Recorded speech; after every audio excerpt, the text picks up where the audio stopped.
Hello everyone, myself Meenal Agrawal, and today we are here to discuss about the topic that is metals and non-metals.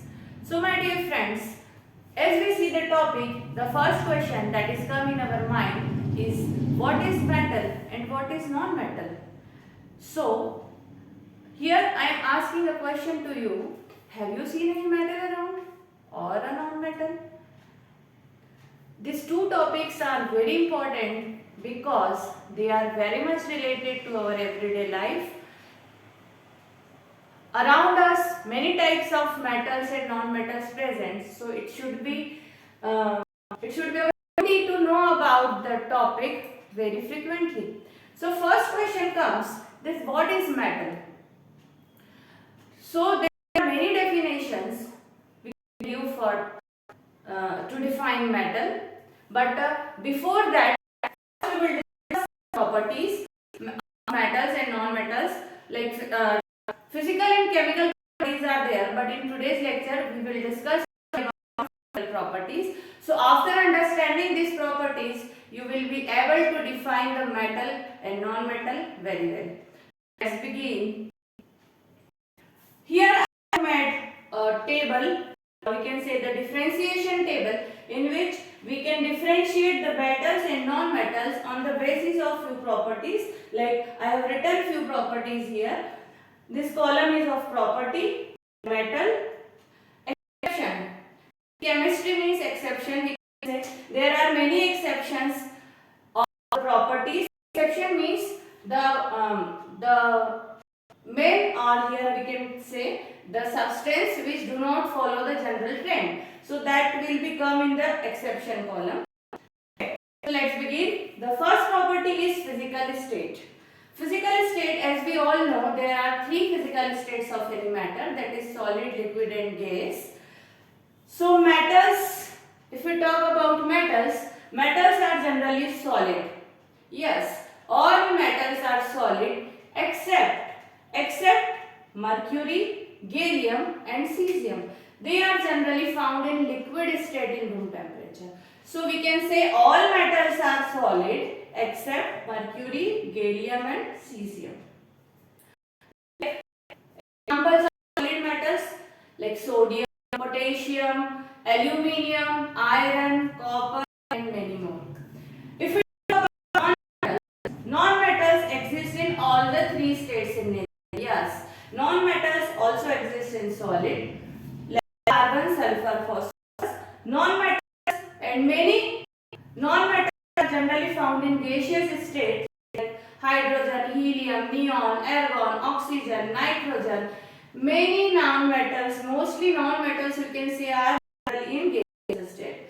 A single non-metal is there which is found in liquid state, that is bromine. So non-metals are solid, liquid, gas in all the three states, but metals, they are all solids except these three. So I think it is clear, this first property. Now second property, what is written? It is malleability. Malleability means, first of all, what is the meaning of malleability? See, you have seen many materials around you which is made up of metal, but it is found in the form of sheets, small sheets.